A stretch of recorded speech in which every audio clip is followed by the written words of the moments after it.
Hola, muy buenas tardes. Bienvenidos y bienvenidas a estas que son para nosotros cuartas jornadas.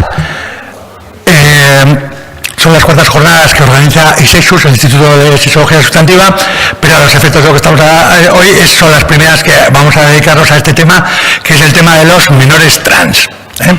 Nos vamos a dedicar.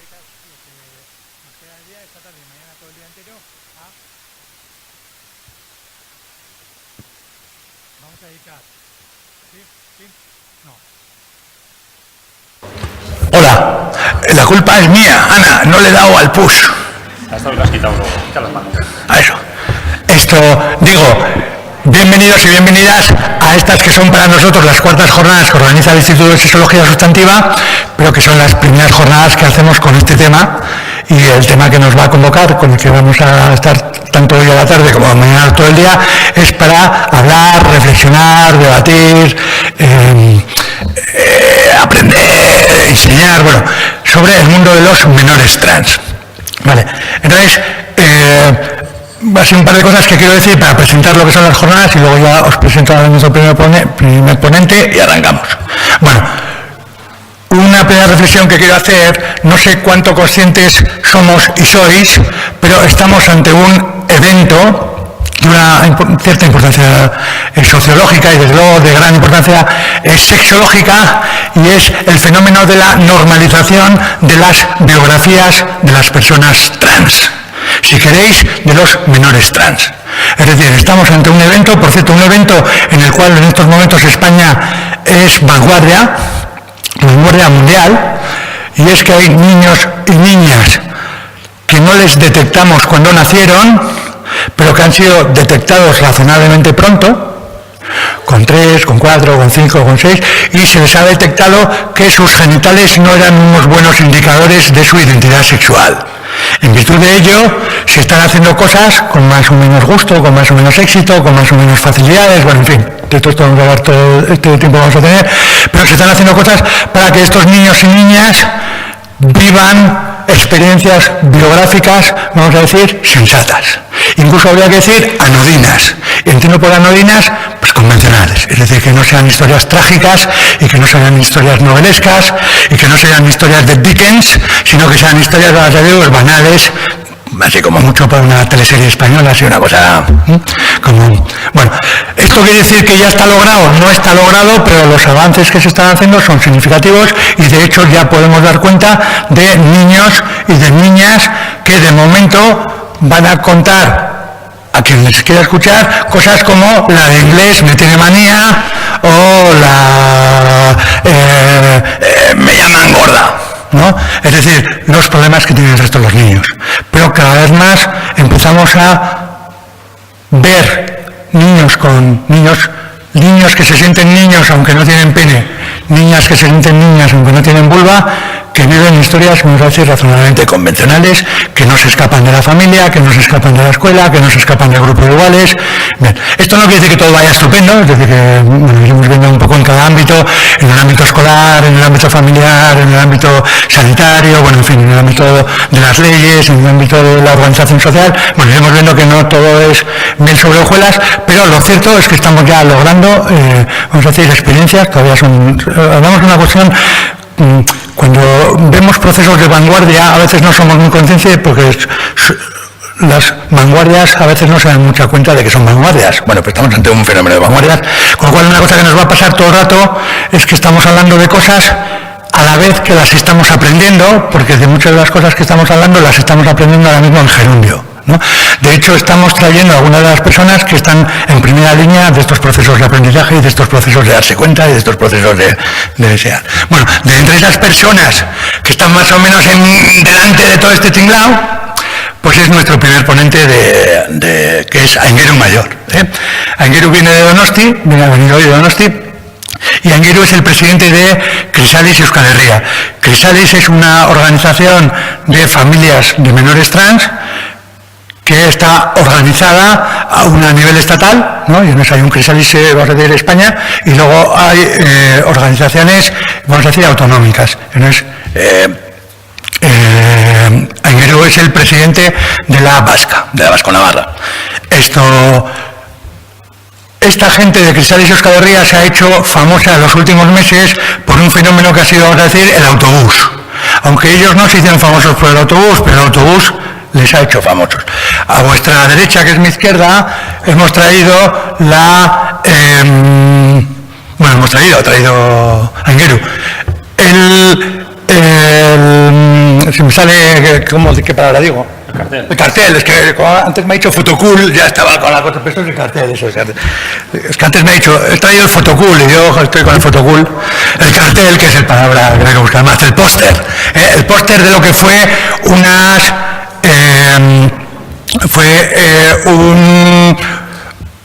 no sé qué para decir, pero fue ¿cómo le llamamos eso? Una campaña. Campaña, gracias, vamos dos. Fue la campaña que hizo Crisálix Euskal Herria, que fue la campaña esta que ha sido conocida porque hay niños sin pene, hay niñas sin vulva, voy bien de momento, así de sencillo.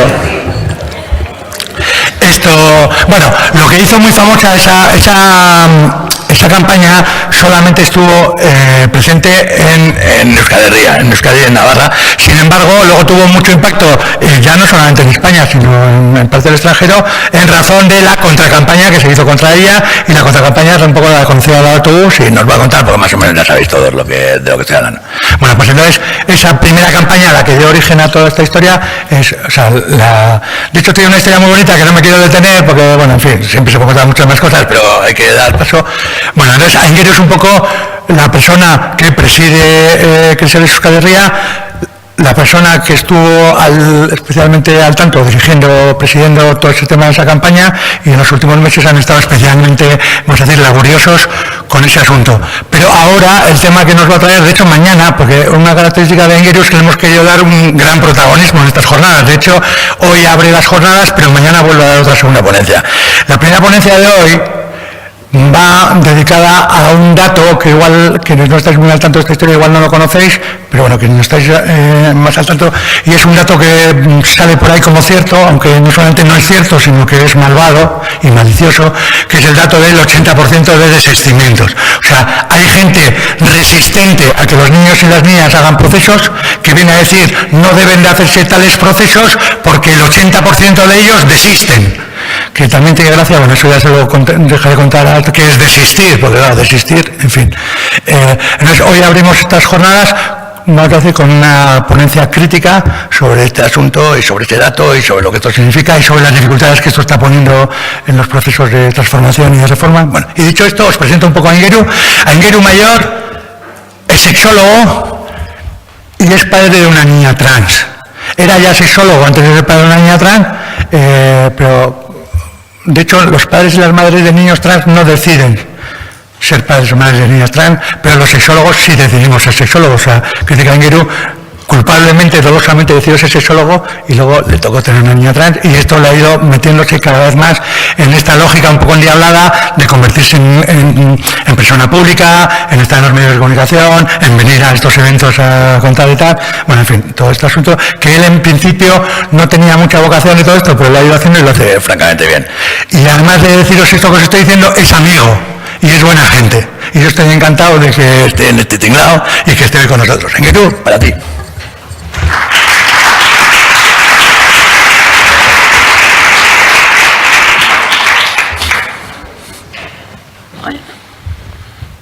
Cuando me diga... ¿Se oye ya? ¿Sí? Vale, bueno, como decía José Ra, bueno, yo podría hablar, José Ra me invitó a venir a las jornadas y dije, ¿de qué quieres que hable? Porque podía hablar de muchas cosas y desde lugares muy diferentes. Podía hablar como Aita, como padre de dos niñas, una que tiene vulva y otra que tiene pene. Podría hablar como activista, en este momento como presidente de Crisálix Euskal Herria, y de todos los líos, enredos, curros, trabajos, sudores, sufrimientos y alegrías que conlleva estar haciendo activismo y estar peleando con políticos, con gente de los servicios de salud, generando materiales didácticos, bueno, de muchas cosas. Al final, negocié y dije a José Ra, pues igual casi mejor hablo de otras cosas diferentes un poco a las que he solido estar hablando en otros momentos. Entonces, para mañana hablaré de recursos didácticos para trabajar la transexualidad infantil, que estamos muy metidos en ello en Crisálix Euskal Herria, y hablaremos de esto.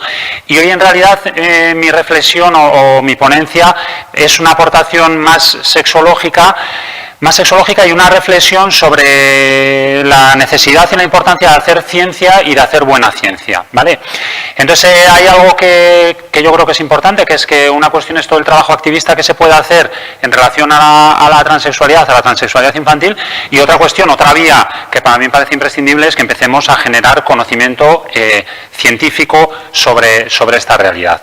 Para mí, bueno, hay un libro que hace unos años leí y me pareció muy recomendable, que es Mala Ciencia, de Ben Goldacre. No habla de nada de esto, pero hace una reflexión muy potente sobre cómo en estos momentos, tanto desde el curanderismo como desde las farmacéuticas, se usan datos supuestamente científicos o se habla desde la pseudociencia, dando informaciones parciales, informaciones contradictorias, erróneas, para justificar científicamente afirmaciones y cosas que se quieren vender o que se quieren llevar adelante.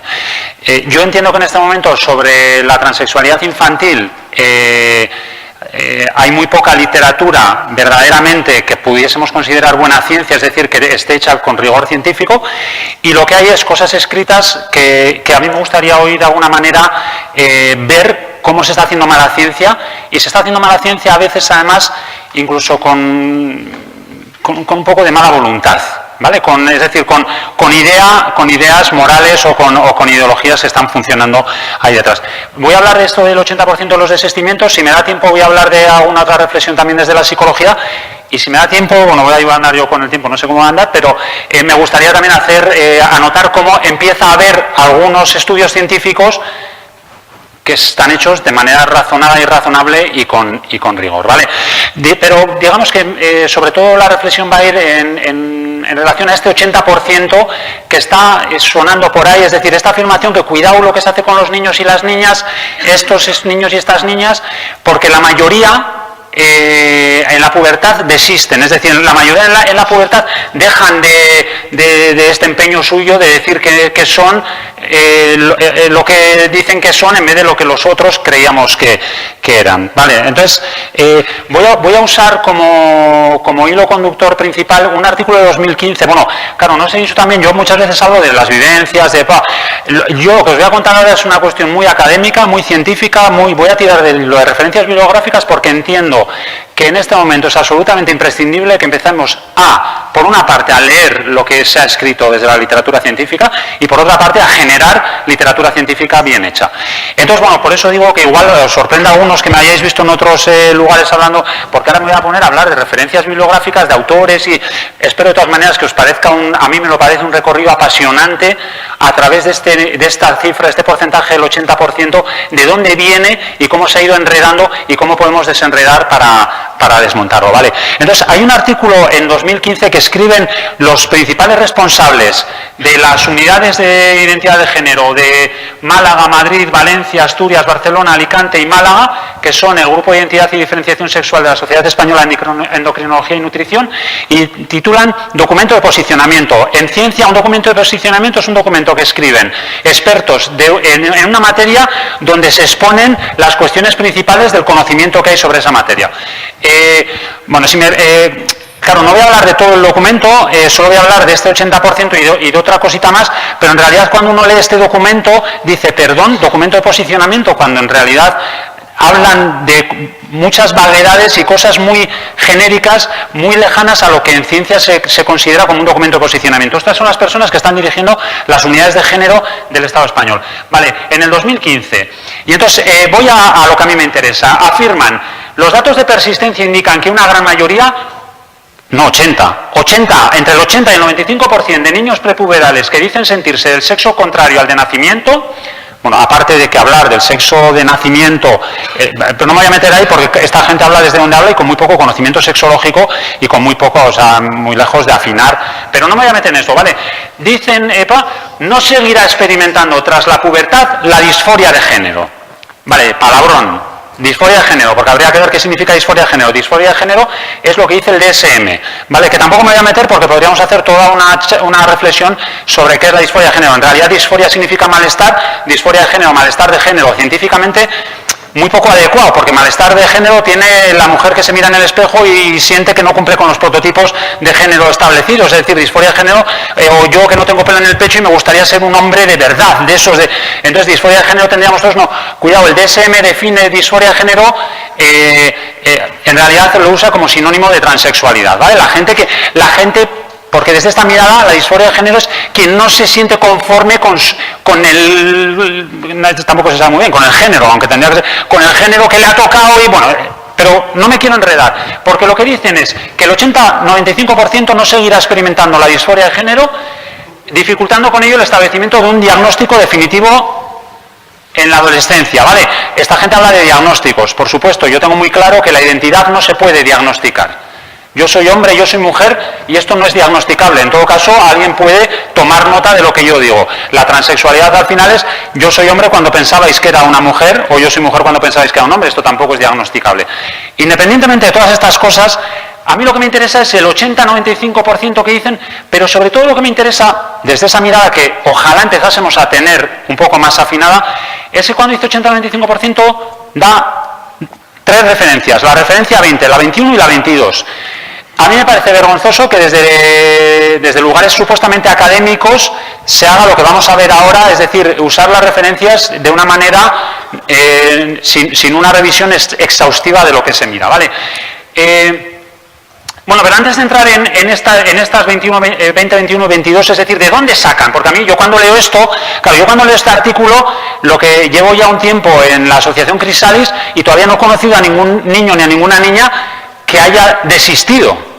Entonces digo, o estos son muy especiales, estos que estoy conociendo yo, o este dato, bueno, como yo soy muy científico, por así decirlo, digo, pues bueno, iré a mirar. Pero antes de mirar de dónde viene ese 80-95%, seguidamente hacen esta afirmación en este artículo.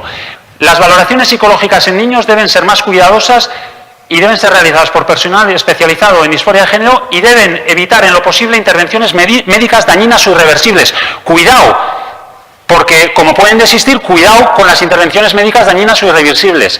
Y digo yo, perdón, señores responsables de las unidades de género, ustedes son los primeros que saben que con los niños y las niñas no se hace ninguna intervención médica.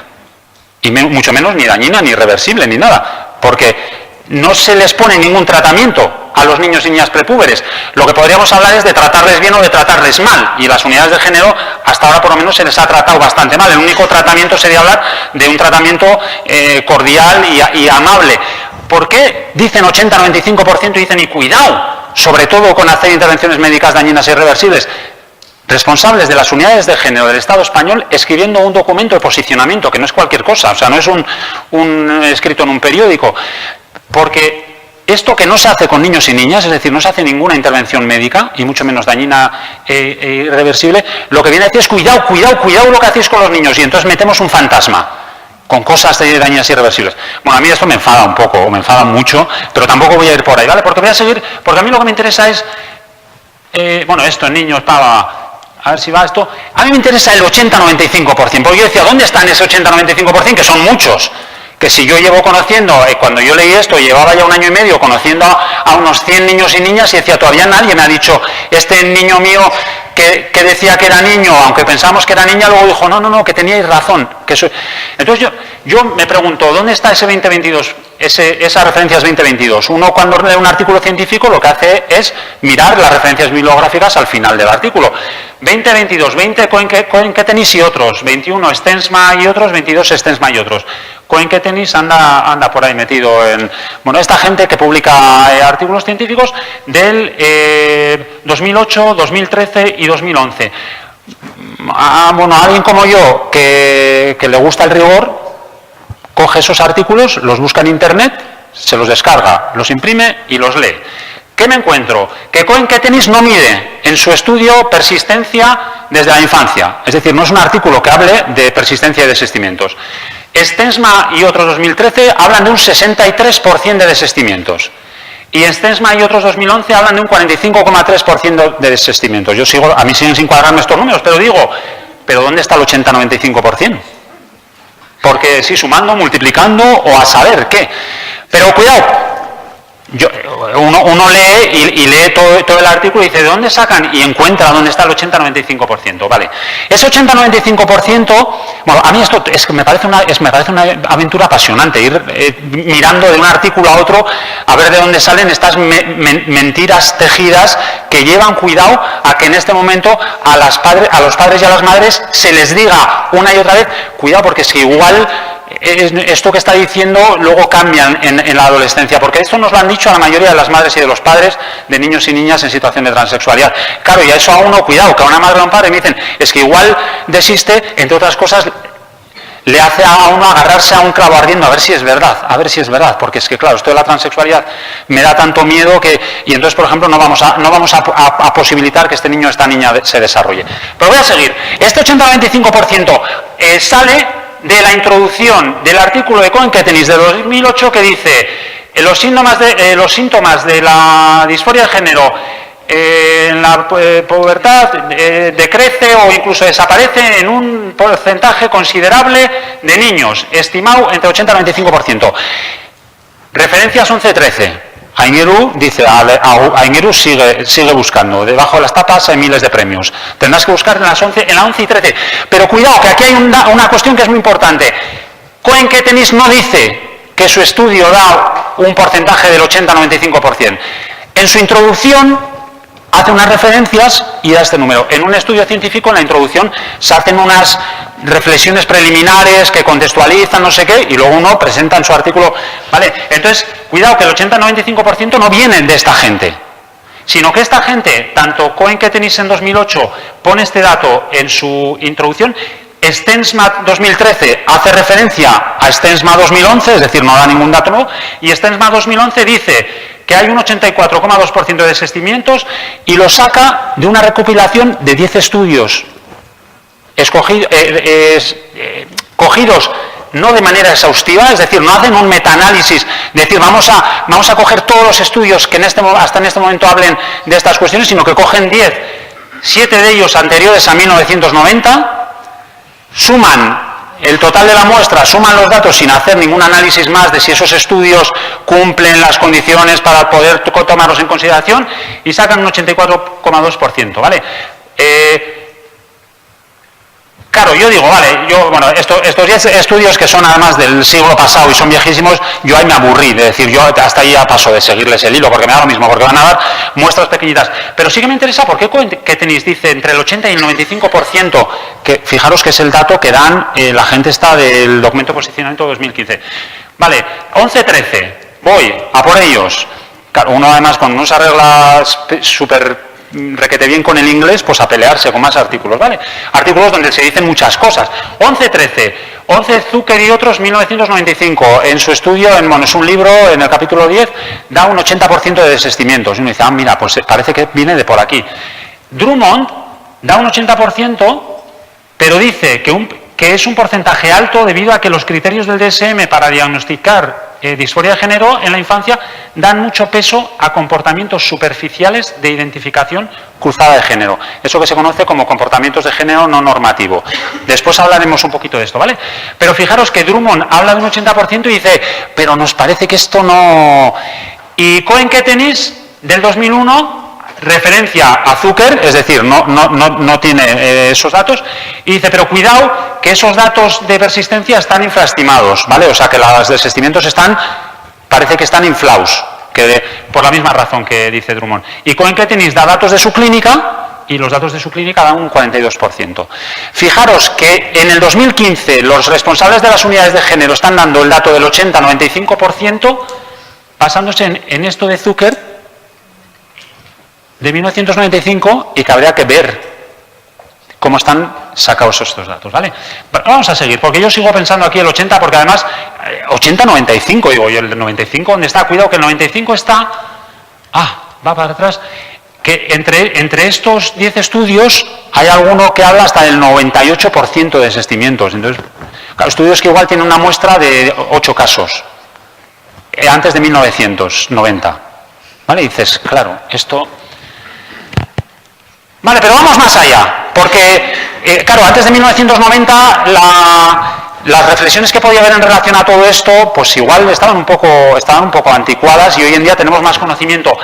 En el artículo de 2015 de los expertos en el Estado español, entre otras, aparece una mujer que se llama Nuria Asenjo Araque, que yo no le conozco personalmente y seguro que es una buenísima persona, maravillosa, y que por ahí me dicen que no, alguien que le parece ser que le conoce de algo. Responsable de la unidad de identidad de género del Hospital Ramón y Cajal. Yo, como no lo sé, yo no hablo nunca más de la gente, en principio, además me parece que todos somos buenos, que hacemos lo que podemos. Pero bueno, esta mujer es la segunda que firma el artículo del 2015. Recuerdo, artículo en el que se dice que el 80-95% desisten. Esto lo publican en marzo del 2015. Pues resulta que Nuria Asenjo Araque, en enero del 2015, acaba de publicar otro artículo con los datos de su clínica, ¿vale? Del Ramón y Cajal. Ella, que ha escrito en marzo un artículo en el que dice que la mayoría desisten entre el 80 y el 95%, atención, nos dan que en los 4 últimos años de la actividad, donde han tenido 45 casos, es verdad que hasta los 11 años, cuando entran en la clínica, solo tienen 5 casos, ¿vale? Pero resulta que dicen, persiste el diagnóstico y continúan siguiendo el tratamiento en la UTIG el 95% del total.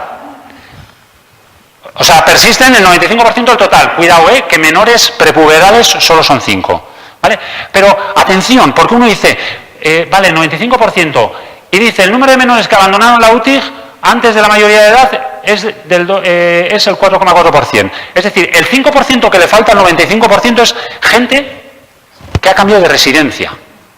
Y perdón, porque esto ya no es falta de rigor científico, es tener poca vergüenza. Porque si hay 2 que tú no les sigues, se salen de la muestra. Tu muestra inicial eran 45, pero tu muestra a día de hoy son 43. Los datos de desistimiento de esta mujer en su clínica son del 0%, no son del 5%. Cuidado, porque yo no voy a hacer demagogia tampoco, que menores de 11 años prepuberales solo son 5. Pero de sus 5 menores prepuberales, el 0% han desistido. ¿Por qué esta mujer firma aquí diciendo que el 80-95% y no se le cae la cara de vergüenza? Pues a mí me llama la atención. De hecho, me encantaría quedar algún día a echar un café con ella para que me contase si no se ha dado cuenta de lo que ella ha escrito 2 meses antes, o no le importa estar generando confusión en un ámbito que entiendo yo tan importante como el ámbito académico, donde necesitamos claridad y necesitamos que los datos tengan la corrección suficiente y el rigor suficiente. Pero fijaros que además en este artículo hay cosas, yo ya no sé ni si reír o llorar, porque hablando de este 95%, que recuerdo, no es un 95%, es un 100%, dicen que un alto porcentaje de menores continúan su seguimiento. Y digo, joder, un alto porcentaje, que son todos. O dice, un número elevado de casos se confirma y se mantiene. ¿Cómo que un número elevado? Que son todos. Porque los 2 que se te fueron, no tienes ni idea de dónde van. Bueno, vale. Cuando uno coge, y esto vuelve a ser, esto lo saco yo de un artículo del Clinic, del Hospital Clinic, y otro, el de Asenjo Araque, los datos que dan de desistimientos, tanto este artículo como este artículo dan 2 tablas con una recopilación de datos, ¿vale? Esto vuelve a no ser exhaustivo, pero podemos ver que y yo los he ordenado por orden cronológico, ¿vale? Los de aquí y los de aquí. En 1967, Green, con 44 niños, habla de 98% de desistimientos. En el 95, 2005, 80-90%. En el 2006, 20%. Aquí, bueno, hay un artículo de Drummond que sería muy interesante investigar cómo en 2008 le siguen dando un 88% de desistimientos. Pero si veis, 39%, 44%, el Hospital Clinic 18% en menores, Asenjo Araque un 0%.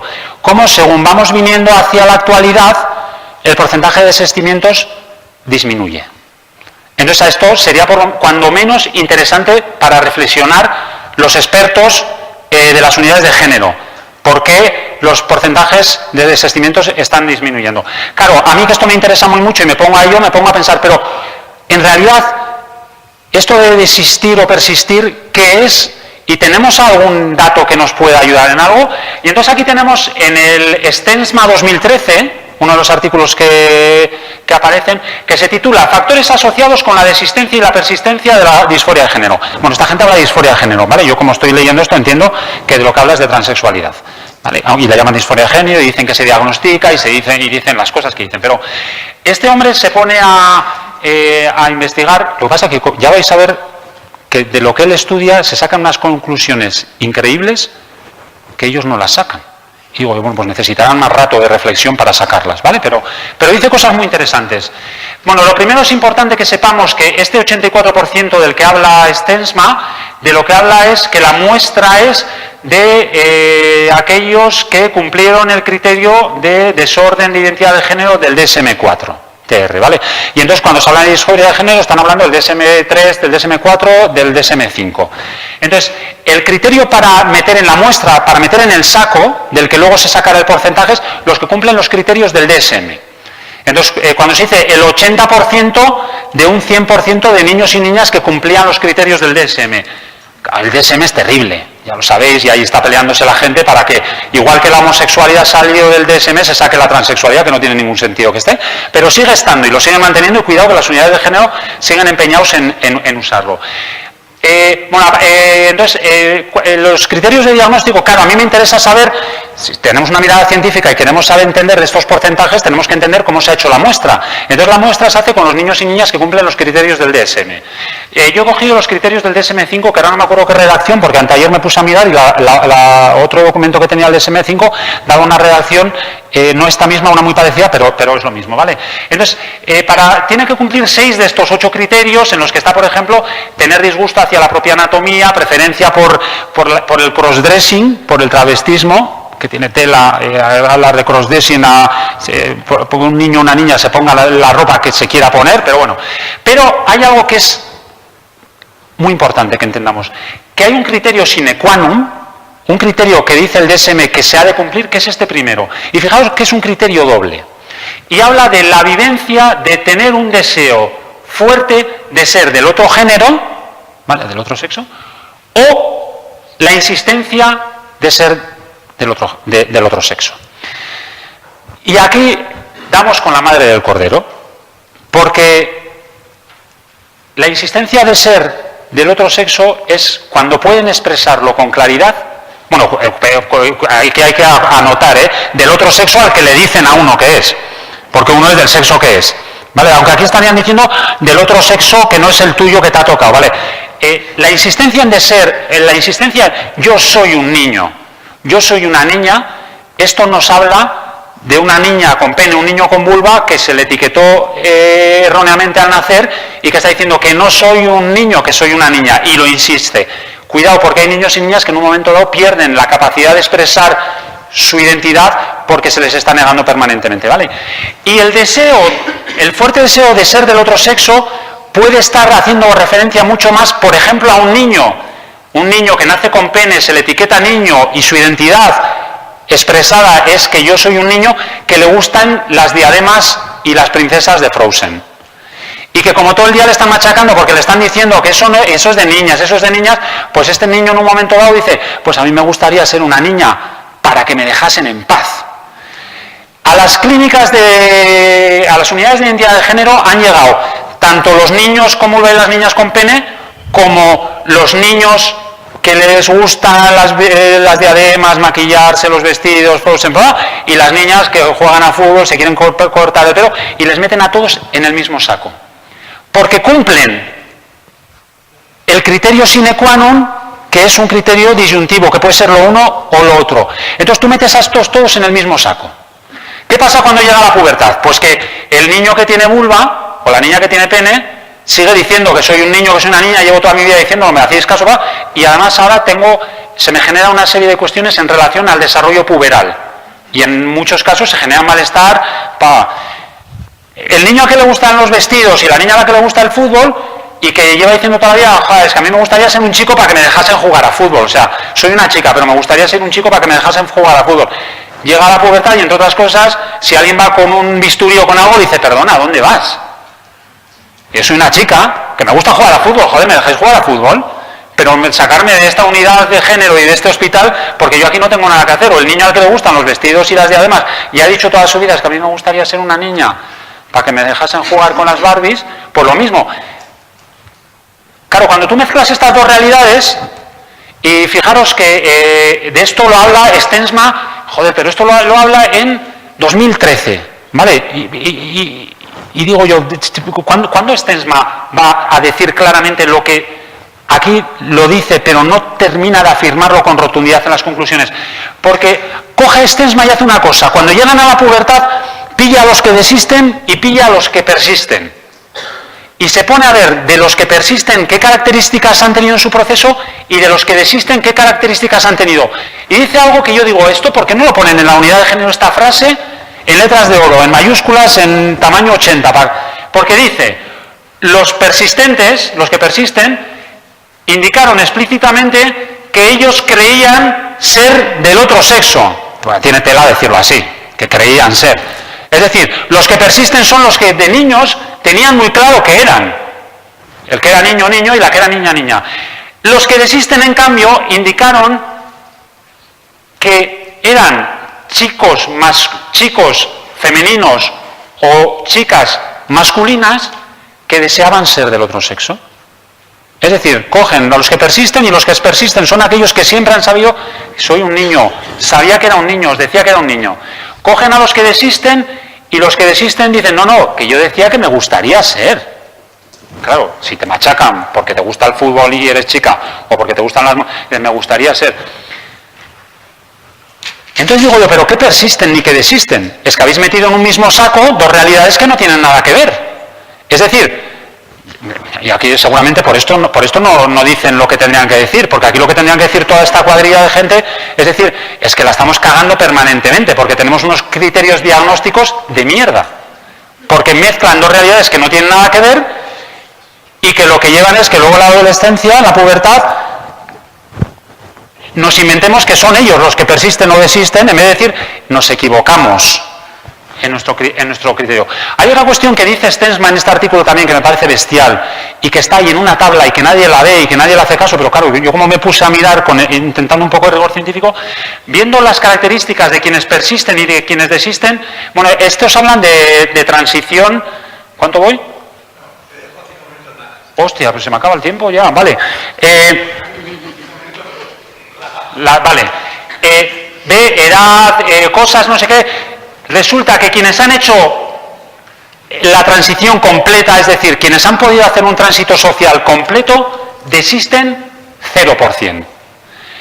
Pero fijaros que cuando hablan de tránsito parcial hablan de la niña a la que le han dejado que se corte el pelo y jugar a fútbol. Y dicen que ha hecho un tránsito parcial porque le han dejado vivir un poco masculino.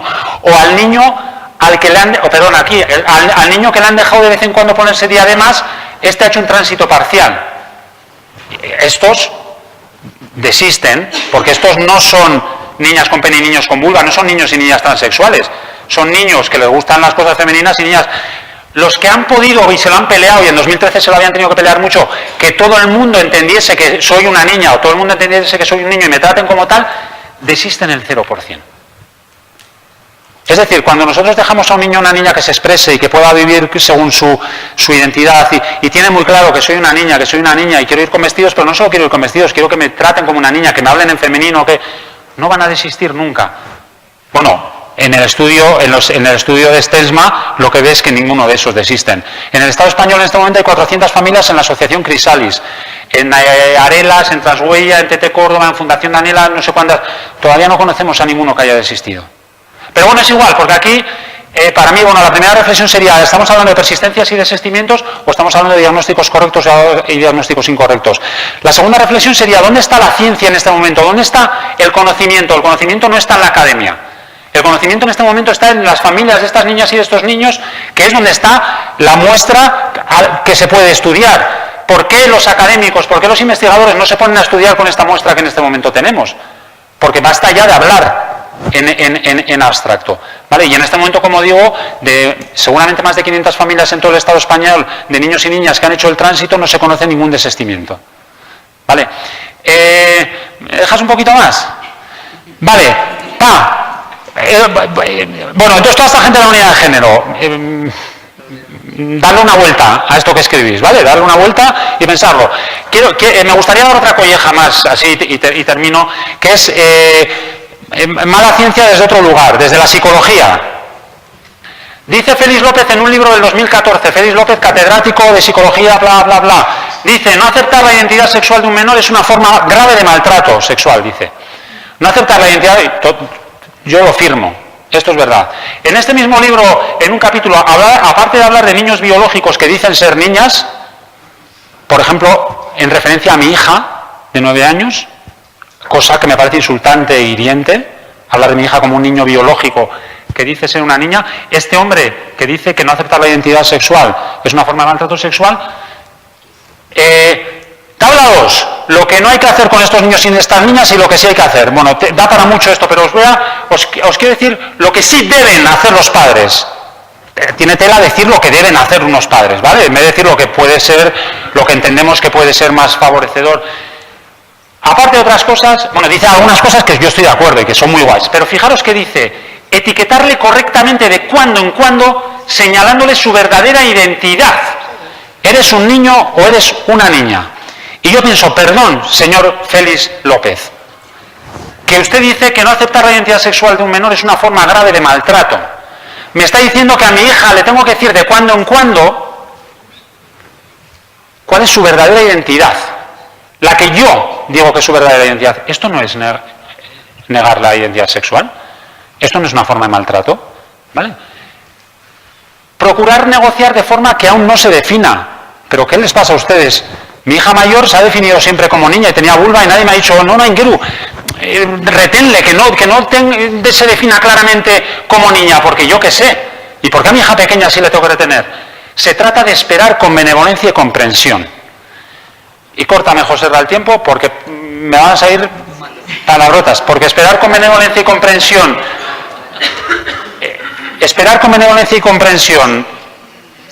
mientras uno está maltratando, pues perdón, para mí ni un segundo de espera cuando lo que estamos poniendo en juego es una forma grave de maltrato que tiene que ver con el no respeto a la identidad. Y bueno, y me vas a dar 2 minutos más porque hay gente que está haciendo buena ciencia, hay gente que está empezando a hacer buena ciencia. Tenemos un artículo de 2012 de esta gente que creo que es de Canadá, que dicen que hay una diferencia bestial y tienen un estudio, ahora no me acuerdo de cuánto es la muestra, en la que ven qué pasa con jóvenes trans en relación a cómo vivieron en su infancia el apoyo de sus padres. Han descubierto una cosa muy interesante, que es que el apoyo de los padres sea nulo, o sea casi nada, o sea un poco, es casi lo mismo, que únicamente va a haber cambios significativos en la calidad de vida de estos críos cuando el apoyo es very supportive, es decir, cuando los padres les apoyan absolutamente. De tal manera que podemos ver diferencias estadísticamente significativas en relación a la satisfacción con la vida de quienes sus padres les apoyaron very supportive, es decir, quienes tuvieron el apoyo completo de sus padres. Fijaros, del 72 al 33, del 66 al 33, del 70 al 15, y en azul clarito están los que no les apoyaron nada, los que les apoyaron casi nada o los que les apoyaron a medias. Vale, apoyar a medias no sirve, porque en realidad apoyar a medias es no aceptar la identidad, porque el apoyo very supportive es cuando el padre y la madre, o los dos padres o las dos madres, o el lío familiar que te ha quedado en su casa, decide, eres quien dices que eres. Pero atención, que estos datos para mí estos datos son de pánico. Mi hija tiene 9 años, pensar en intentos de suicidio me mata, ¿vale? Y aquí estamos viendo síntomas depresivos, consideración de suicidio e intento de suicidio. Entre quienes sí les apoyaron y no les apoyaron, ¿vale? Very supportive. Este es un estudio que empieza a darnos datos importantes de estas realidades y de la necesidad de apoyo. Y dicen una cosa más, que estos padres y estas madres para poder apoyar a sus hijos necesitan apoyo. Y esto tendrían que empezar a tomar buena nota las instituciones y las administraciones públicas. Los padres y las madres necesitan que se les apoye. Y no vale con que las asociaciones apoyen. Hace falta apoyo institucional, hacen falta medios, ¿vale? Y 2 minutos más, José, déjame, porque sobre todo hay un último artículo que empieza a marcar una nueva línea en la investigación sobre transexualidad infantil, aunque es un artículo que por diferentes razones es todavía muy pequeñito. Con una muestra de 73 niños y niñas entre 3 y 12 años, estos no diagnostican nada, cogen a niños de 3 y 12 años que viven según su sexo sentido, que no es el que se les asignó al nacer. Es decir, quienes hacen este estudio lo que cogen es niños y niñas que están viviendo, niñas que viven como niñas, cuando en principio se pensó que eran niños. Es decir, aquí no se diagnostica nada, únicamente se coge a quien está viviendo según su sexo, según el sexo expresado, que no coincide con el que se le puso al nacer. Y aparte cogen un grupo de control. Y esta gente empieza a hacer cosas con un poco de rigor científico. Y cogemos un grupo, vale, estos han visto, han hecho un estudio que en realidad el cuestionario es bastante reducido y esto no es más que el principio de una línea de investigación. Han visto que estos niños cuyo sexo sentido se respeta tienen índices de ansiedad y depresión similares al resto de niños y niñas de su edad. Es decir, que hasta ahora todos los estudios que teníamos de niños y niñas, estos diagnosticados con disforia de género, la mayoría tenían síntomas depresivos, ideaciones de suicidio, bla, bla, bla, bla, bla. Tenemos un estudio con 73 peques, como los niños y niñas que están en este momento en las asociaciones en el Estado español, que están pudiendo vivir su identidad, que viven con indicadores de calidad de vida similares al resto. Yo con esto he terminado.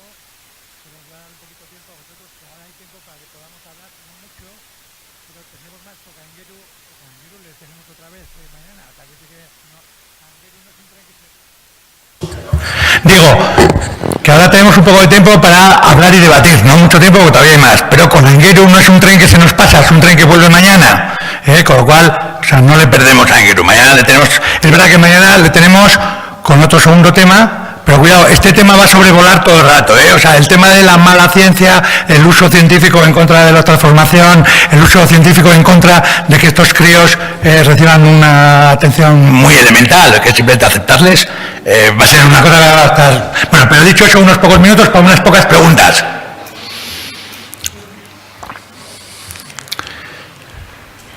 En el caso que no hubiera preguntas, te dejo más minutos. Yo me lanzo de nuevo. Pues puedes lanzarte. De lo que hablabas, ¿no? Bueno, de eso, los desistimientos. Perdón.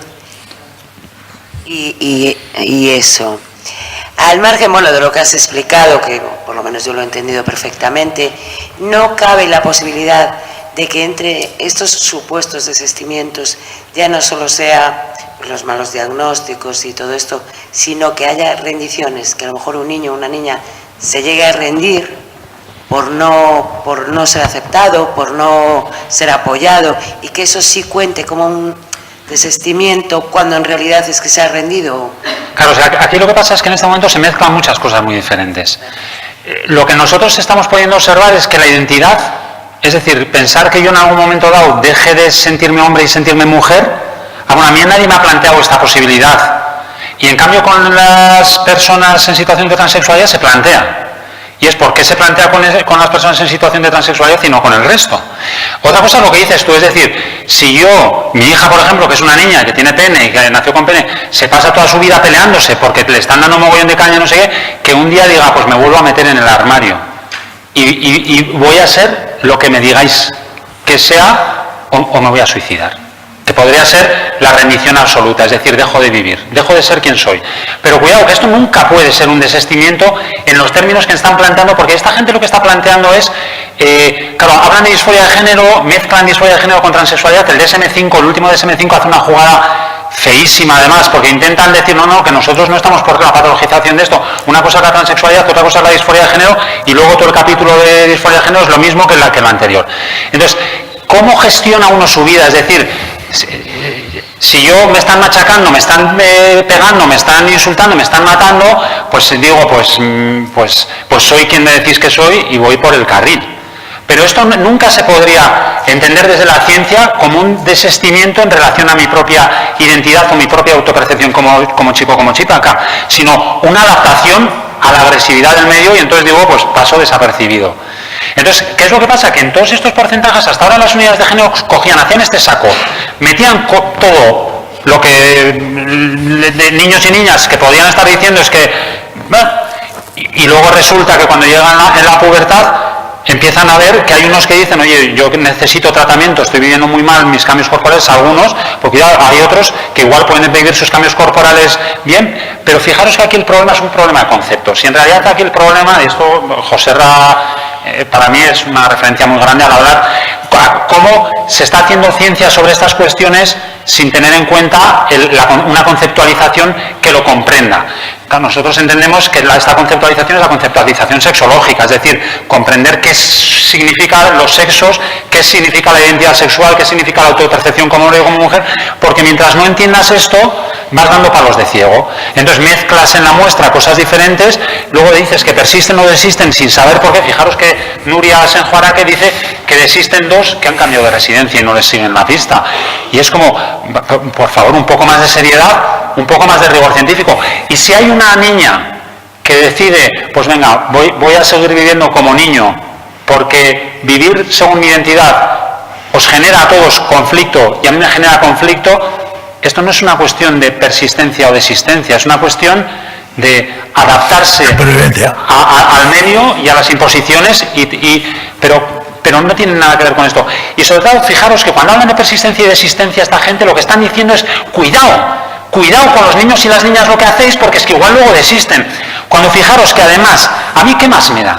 Si hay un niño que le gustan los vestidos de princesa, déjale, joder, que se ponga los vestidos de princesa. Si es que además me da lo mismo que sea niño que sea niña, para que le dejes ponerse los vestidos de princesa. Que no le pasa nada. Claro, en esta sociedad, un niño que se pone vestidos de princesa, es que se me va a mariconear, dirán algunos, porque lo van a mezclar con la orientación del deseo. Van a generársele dudas en relación a su identidad, perdón. ¿Qué pasa? No se puede ser hombre y ser peluquero y gustarte pintarte las uñas y tener gestos más femeninos. Pues claro que se puede, aunque en esta sociedad todavía se siga imponiendo que no, que esto no debe ser. Entonces fijaros que en realidad cuando dicen, y fijaros qué fantasma ponen, porque dicen 95% desisten, cuidado, nada de intervenciones dañinas o irreversibles, capullos, que no se hace nada con los menores, que lo único que se hace en todo caso es respetar o no respetar. Respetar la expresión de su ser y respetar su identidad. Porque así como los niños que les gusta ponerse vestidos y diademas necesitan que les dejen ponerse los vestidos y diademas, y fijaros que aquí sí que hay rendiciones, porque yo no veo por las calles ningún niño con vestidos y diademas, y hay mogollón de niños. El porcentaje de niños que quisieran ponerse vestidos y diademas es mucho mayor que el de los niños con vulva o de las niñas con pene. No vemos ni uno por la calle. Vale, yo mañana, hablando de los recursos didácticos, hablaré un poco de esto. Decía, este niño que le gusta ponerse vestidos y diademas, lo que necesita es que le dejéis ponerse los vestidos y diademas, no solo que le dejéis o que se lo permitáis, que lo cultivéis, joder, porque si le gusta el arte ya lo cultiváis, pues si le gusta también pintarse, dejarle tranquilo, no dejarle tranquilo, acompañarle. Una niña con pene, un niño con vulva no solo necesita que le dejes ponerse vestidos y diademas o que le dejes cortarse el pelo, porque necesita que cambies tu mirada.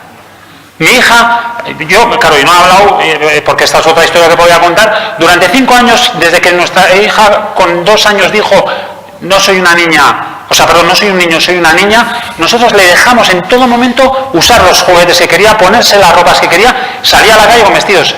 Era porque pensábamos que era un niño, el único niño de todo Donosti que iba con vestidos por la calle. Menudo machaque social por esto. Pero es que a ella no solo necesitaba esto, necesitaba que le dejásemos ponerse la ropa que quería ponerse, pero que además viésemos que era una niña. Es decir, la diferencia entre estos niños que se ponen vestidos, que necesitan que se les deje usar la ropa que quieren usar o los juguetes, y estas como mi niña. Mi niña no solo necesita que le dejásemos poner vestidos, lloraba todas las mañanas durante 2 años. Cuando con 7 años nos hicimos cargo de su situación y hicimos saber a todo el mundo que era una niña, su relajo cambió absolutamente, porque por fin le dimos, fijaros qué curioso, que entre otras cosas ella dejó de usar las diademas y los vestidos que hasta entonces había estado poniéndose para subrayar y para gritar que soy una niña. Entonces, cuando estos dicen que la mayoría desisten, cuidado, no hagáis nada, esta espera benevolente que dice Félix López de que no se defina, perdona, pero dejadles en paz, que mientras tanto están sufriendo. Y estos, las niñas con pene y los niños con vulva, necesitan ser vistos. O sea, mi hija, mientras le veíamos como un niño, no era vista.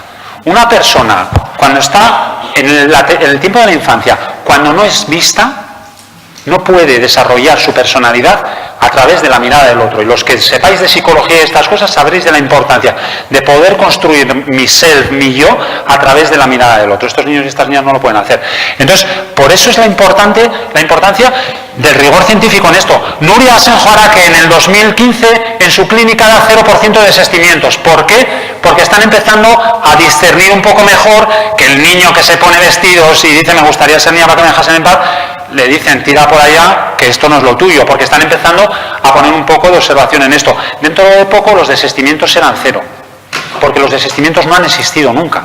Lo que han existido son diagnósticos erróneos y ojalá en algún momento dejen de haber diagnósticos, porque nadie tiene que diagnosticar nada. Que es una niña, no le diagnostiques ni con disforia de género, ni con transexualidad, ni con nada. Es una niña y si quieres tú conceptualmente reflexiona sobre eso, pero deja de ponerle etiquetas. Perdona, José Raquel. No te perdono. Me excito además en estas cosas tan sexológicas.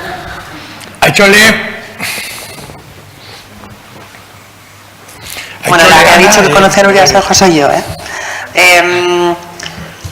Claro, todo el panorama que se dibuja aquí, que básicamente es plantear la identidad o los sexos de una forma absolutamente dimórfica, luego también se traslada a la práctica, ¿no?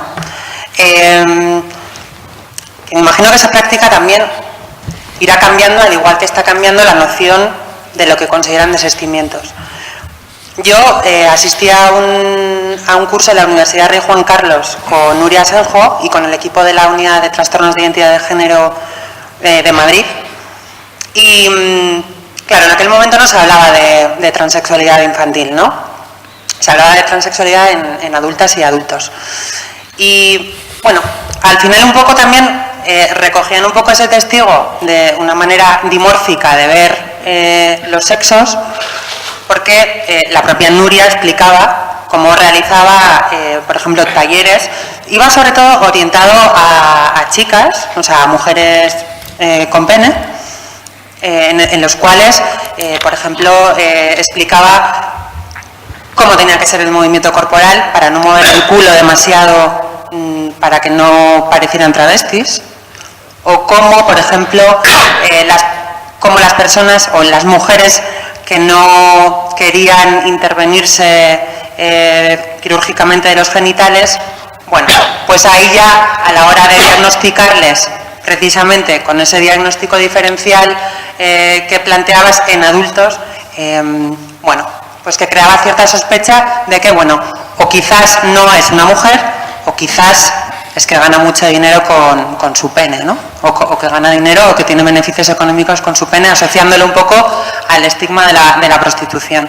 Con lo cual, me imagino que de 2011 a hoy, por los datos que has mostrado también, porque el signo en cuanto a lo que entiendo por desistimientos va cambiando, también está ahora cambiado, pero, bueno, esta forma dimórfica, ¿no? Tal y como lo entendemos los sexólogos, pues efectivamente una actitud de cultivo, una mirada hacia lo diverso se transforma en, bueno, pues en lo que siempre hemos vivido en esta sociedad, ¿no? En una mirada dimórfica.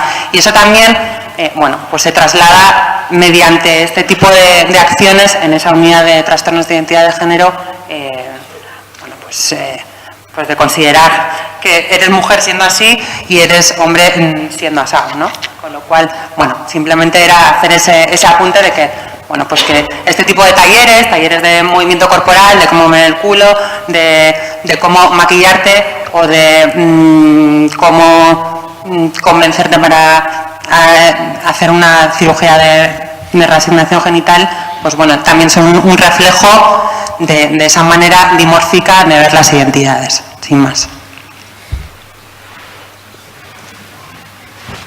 Por ahí.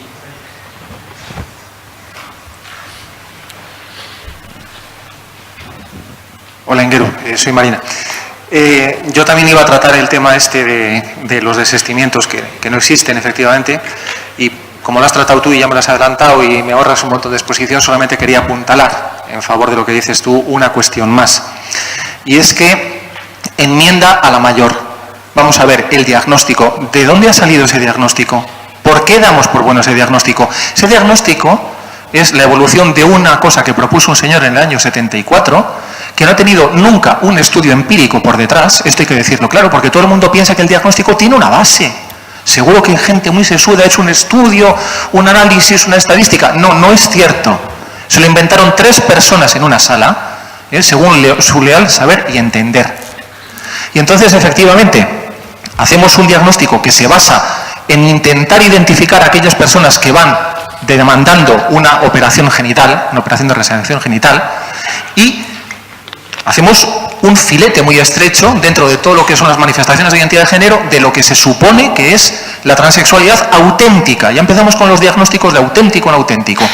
A partir de ahí todo lo que se mueve, inicialmente transexual, y como luego no cumple con las expectativas del diagnóstico, es que se arrepienten. Vamos a ver, estos son estudios orientados. Yo que soy de Derecho sé lo que es un estudio políticamente orientado o un dictamen de parte. Y el problema es que reflejan la mentalidad y los prejuicios de la gente que ha hecho estos estudios. Esa es la auténtica base.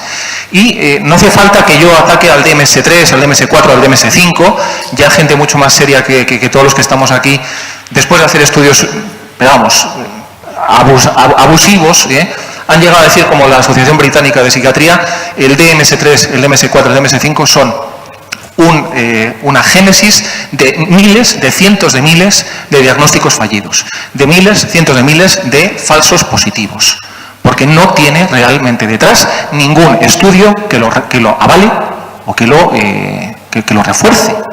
Son solamente la opinión de unos señores que tuvieron mucho talento comercial vendiendo el diagnóstico.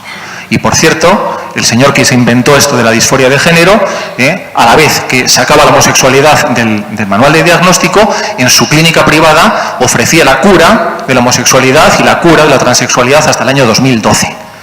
En el año 2012, él mismo tuvo que reconocer que no había conseguido curar a nadie. Eso sí, había cobrado las minutas. Y yo quería añadir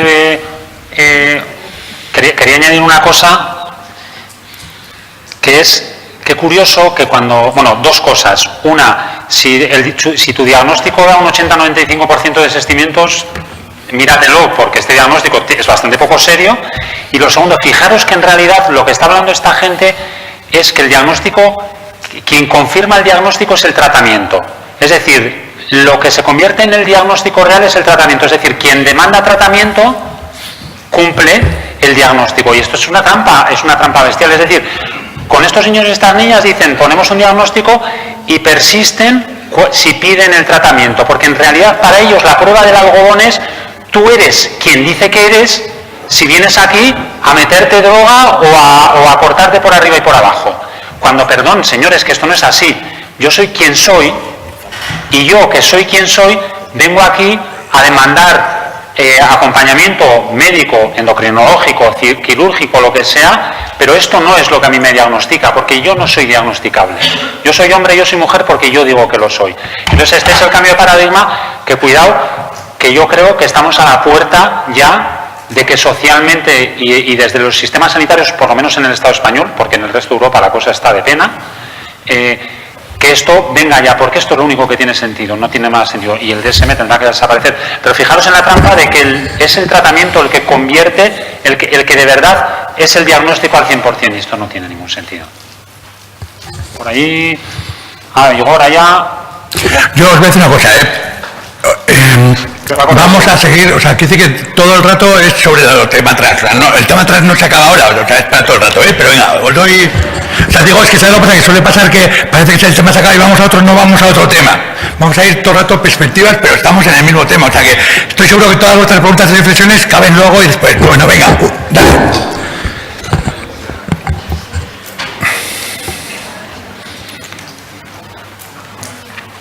Vale, Apainguero. Viene al caso porque lo has comentado antes, como tú decías, que las familias, es decir, que no solamente necesitan el apoyo de las asociaciones, y aprovechando que igual por aquí hay alguien que te escucha, ¿qué es lo que demandan las familias y a quién se lo demandan? ¿Qué es lo que necesitan? ¿Qué es lo que necesitáis de nosotros, de la sociedad, de los políticos, de las instituciones? Y has hecho antes un comentario, me ha hecho mucha gracia, sobre lo de pintarse las uñas y esas cosas. Bueno, yo llevo las uñas, los ojos y mi madre me acompaña a comprarme los maquillajes. Pero esto en otra parte de mi familia tampoco se entiende demasiado bien. Es decir, es una cuestión muy importante como tú lo planteas. Si tuvieses 9 años te llevarían a una universidad y te meterían en el saco y luego desistirías. Y te darían por caso perdido. Pues pues vale, es un tío que se pinta el pelo, se pinta las uñas. La pregunta que haces tú sobre qué necesitamos las familias es una pregunta igual que se sale del tema de la ponencia esta y que igual lo comentamos en otro momento, ¿no?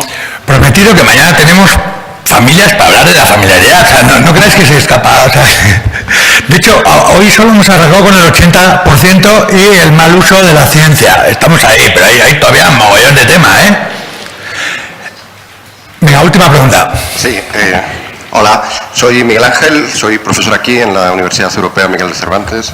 Os agradezco mucho a todos que vengáis para unas jornadas tan interesantes, a las que, por cierto, he traído a buena parte de mis alumnos. Bueno, serían varias las preguntas, pero como bien ha recordado el moderador, posiblemente algunos temas salgan después, por tanto me voy a ceñir muchísimo a la cuestión de esta ponencia, que ha sido la exigencia de rigor científico al tratar estos asuntos, si me permites resumirlo así, y de alguna manera la refutación de esos estudios que elevan a unos porcentajes muy altos el índice de desistimiento, como has dicho luego, diciendo que en realidad no eran desistimientos sino malos diagnósticos. Por lo tanto, mi pregunta muy concreta sería, refiriéndome a esto, ¿hay hoy, desde la ignorancia, hay hoy por parte de las unidades sería una pregunta que les haría también a los que trabajan en estas unidades de género, pero bueno, dado que tú eres el ponente, también te la hago a ti, o se la hago a los sexólogos, a ambos. ¿Hay hoy un método fiable, certero, seguro, para que ese diagnóstico sea, como has dicho tú, 100% preciso? Pues, claro, aquí la respuesta está en la pregunta, porque en realidad, ¿hay algún método certero de diagnosticar que tú eres un hombre? Que cuidado, yo me lo he imaginado porque no te lo he preguntado todavía y puedo estar equivocado. ¿Hay algún método certero de diagnosticar que tú eres un hombre? Yo creo que sí, pero ¿Cuál sería? Tendría que exponer toda mi ¿Cuál sería sobre estos asuntos y haría justo lo que se espera que no se haga alguien que hace una pregunta, que es hacer su conferencia alternativa. Sí, bueno, pero te garantizo que que podría dar una charla como la tuya exponiendo mis ideas. Sí. Aquí en tu pregunta, ¿se puede hacer un diagnóstico? Bueno, pues sería, al final, ¿se puede hacer un diagnóstico sobre cualquiera de esta sala, sobre el hecho de que sea hombre o sea mujer? Entonces, lo que hasta ahora podemos saber es... Te digo, yo creo que sí. Te he hecho la pregunta sobre los niños. Sí, no, pues sobre los niños y las niñas, ¿cómo tú vas a una escuela y cómo diagnosticas quién es niño y quién es niña? Entonces, ante esta pregunta... Eso es lo que he preguntado, que sí. Eso es lo que he preguntado, que si las niñas o los niños que van a las unidades estas que están en los hospitales de toda España, donde hay un montón de gente, que estoy seguro que también tendría un montón de argumentos buenos para dar en sus conferencias, y por eso cuando vaya a las suyas también os preguntaré. Y ahora te lo estoy haciendo a ti. No, quiero decir, yo respondo tu pregunta con preguntas, porque en realidad preguntarse sobre si hay algún método de diagnóstico para verificar que mi niña es... Ponle la etiqueta que quieras, porque no sé si sería que mi niña es transexual o es niña. En realidad, en todo caso, que es niña. Y el único método, no tanto de diagnóstico, sino método para conocer su identidad es preguntarle y escuchar. Porque el si que ha hablado de diagnóstico eres tú, has dicho literalmente que algún día los desistimientos eran cero, porque lo que había eran diagnósticos erróneos. Esto lo has dicho tú, ¿no? Sí, pero yo te he preguntado sobre los diagnósticos acertados. Sí. Pero me dices que es la palabra diagnóstico la que está equivocada. Sí, pero eso también lo he dicho en mi ponencia. He dicho que he usado la jerga de estos artículos, y lo he dicho al principio, cuando yo nunca hablaría de diagnóstico en relación a la transexualidad, porque nunca hablaría de diagnóstico en relación a la identidad. Entonces, en su jerga, yo lo que les diría es, vosotros, médicos responsables de las unidades de género, que estáis diagnosticando algo que en realidad no es diagnosticable, cuidado, porque quizás no es cuestión de desistimientos o persistencias, sino de vuestros diagnósticos erróneos o no. Llegará un momento en el que estas cuestiones dejen de hablarse como diagnóstico, y en todo caso se hable de niños y niñas que pueden requerir atención o acompañamiento. ¿Vale? Y ese acompañamiento y esa atención pasará por el respeto, sobre todo, a la expresión de su propia identidad. De todas maneras, fíjate tú que si incluso yo entro en el juego de los diagnósticos, el diagnóstico para saber si alguien es hombre o mujer, no para saber si alguien es transexual o no, el diagnóstico para saber si alguien es hombre o mujer pasa por un diagnóstico muy simple, que es preguntar y escuchar la respuesta. Y cuidado que esto que es tan simple, en algunos momentos, en algunas situaciones, no será tan fácil con niños y niñas, porque lo que nosotros estamos viendo es que hay niños y niñas que, porque se les ha negado su identidad durante mucho tiempo, no tienen ya capacidad de decir quiénes son. Pero cuando estos niños y estas niñas, y esto se puede cultivar, la capacidad de poder expresar quiénes son, cuando esto se da, el único diagnóstico que es preguntar, tú eres niño, eres niña, y te respondes soy niño, te dices soy niña. Y si yo tengo que certificar en algún lado, pongo lo que me dice. Fíjate, ¿por qué alguien tiene que certificar? ¿Por qué el Estado pone en los documentos que uno es hombre o mujer? Podríamos vivir sin esto, es decir, ¿a qué más le da al Estado esto? Pero si alguien quisiese saber, si yo quisiese saber de tu identidad o tú quisieses saber de la mía, mi identidad en el sentido de mi autopercepción como hombre o como mujer, la única manera de saberlo, porque no es que nos miremos los genitales, porque yo viniendo para aquí podría haber tenido un accidente y haber perdido los genitales y me hacen un apaño y me ponen algo así y tú me ves y no tengo pene y yo sigo siendo un hombre. Porque cuidado que ser niño, ser niña, ser hombre o ser mujer, la identidad es una cuestión de subjetividad. No está ni en las manos, ni en los pies, ni en los genitales. Es una cuestión de procesos de subjetividad, de procesos mentales que me llevan a mí a saberme niño, a saberme niña. Y esto solo se puede saber a través de la expresión, o sea, preguntando y escuchando la respuesta.